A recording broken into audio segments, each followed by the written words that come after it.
we are wanting to talk about broadly in-game purchases, and in particular in-game purchases for games targeted at children. We're talking Roblox. Yeah. For some parents, maybe they were relieved. They're thinking, oh, gosh, at least they're not shooting themselves in the head on Fortnite for days on end. Roblox, that's so much better, right? Not necessarily. No, Roblox. I mean, they're all, I lump them all in the same category as each other. Roblox is, a really pervasive one, but so too is Fortnite, as you've mentioned, Minecraft as well. There's a bunch of other more long-lasting games that have all had in-game currencies. But I think the really concerning point, and you just mentioned it, is the fact that it's targeted at children. Yeah. And I know a lot of parents will be, perhaps if they're not familiar with those games and the way in which these in-game currencies and mechanisms sort of exist and operate, I'm sure that the majority of parents who have a smartphone, perhaps a tablet, have at least had the experience of having downloaded a, game that just seemingly doesn't look nefarious, and then getting fleeced X amount of dollars by their kids who are just, You see, the thing is, and the ads pop up on my phone, and it says, hey, here's a free game. This looks interesting. Step 1, the game looks nothing like the ad for the game. Step 2, okay, it's free to play, but if something's free, then maybe you are the product. Correct. Very quickly, that game gets so hard that the only way you can win that round is if you buy some things using their online currency, right? Yeah, exactly. And of course, to obtain this online currency takes real world currency. Yes. And it's a really it's such a grey, murky area and world because we have strict regulations and rules and guidelines around direct gambling, which is if I go and gamble on whatever particular game, slots, even in the online space, we're pretty well acquainted with how that all works and the back end of how that goes into community and elsewhere. But in the world of virtual games and Roblox, it gets the obfuscation's really Online terrifying. gambling, that's bad. We've banned that. Yeah. Online gaming, that's worse because you can never win with that. No. Honestly. Yeah. It's one of the really terrifying ones that has been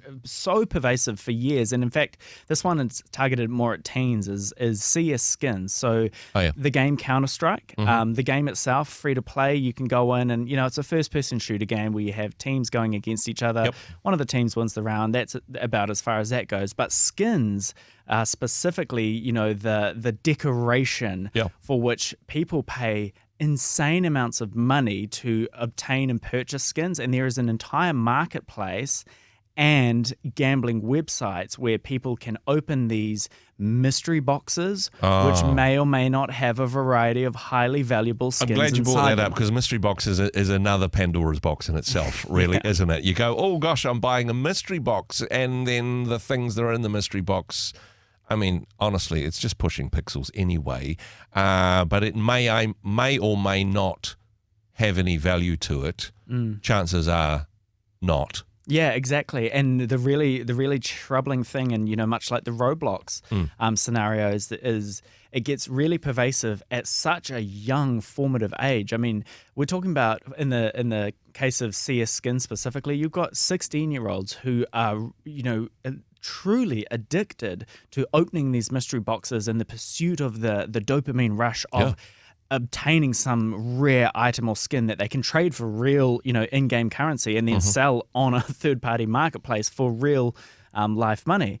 That's at the 16-year-old level. Coming down to Minecraft and Roblox, it's the cost of convenience, what you pointed out. It is the desire to have the in-game currency so that I can achieve the things that I want to achieve without having to go through the friction and grind of Because these games are addictive anyway. Yeah. Right? And it's like, I'll just play this. I'm just waiting for something. I'll just play this for a little bit, 2 hours later. Right? This happens to a lot of people. But in order to keep playing, this is literally like gambling. Oh, I've just got to keep playing so I can get my next win, so I can earn my money back, etc.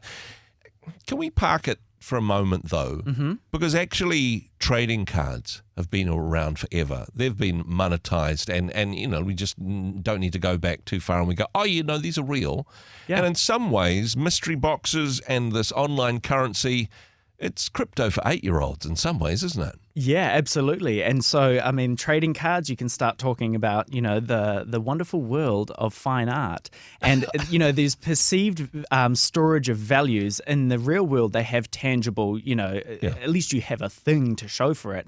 The two-pronged issue with, the digital world and gaming in particular, besides the fact that we're targeting children, one is the fact that it is digital. So, much like an NFT, what do you have really? There's a whole conversation to have there. Yeah. That's really concerning. And the second one is the fact that because it's digital, they can track and start to optimize for all of the things that they, as a game or platform, want to see from their users, which, spoiler alert, is more in-game currency and purchasing. And so actually, the levels to which they can iterate these games to be more addictive. And again, we're talking about children and adults who suffer from this, addiction to in-game currencies to be able to achieve the things they want to achieve. I mean, hey, back in the day, it was stamp collecting. And if you did it right, you could lose yourself in that, although I'm pushing my metaphor a little bit here. That it is digital, that it is pervasive, that it is in the phones that are in our pockets, that it involves our children. What's your view on this?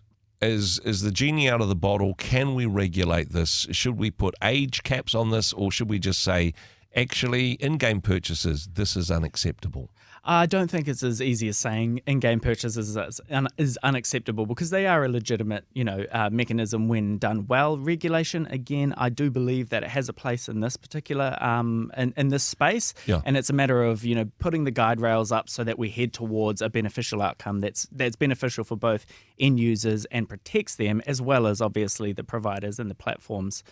So it's a combination there. But I suppose the main thing that we're talking about that I fundamentally believe across so many digital platforms is the cost of convenience that we are just not aware that we are paying, and the necessity of some amount of tangible friction in our lives so that we are working for and earning things in the real world that are just becoming way too easy in digital. Yeah, no, it is a dangerous space indeed. And hey, if you can get demonetized for putting dodgy stuff on YouTube, maybe you should be demonetized for dodgy behavior with in-game purchases. I don't know. Hey, Justin, appreciate what you have to share in this space. Thanks so much for joining us. Anytime.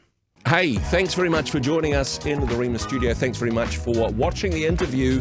It's kind of nice to have an audience, actually. And if you did like what you watched, then do give us a like, do give us the thumbs up. And if you'd like to see more interviews like that one, or perhaps even better, subscribe and those interviews will come straight to you. Don't forget to turn on your notifications, and we'll see you in the next one. Cheers.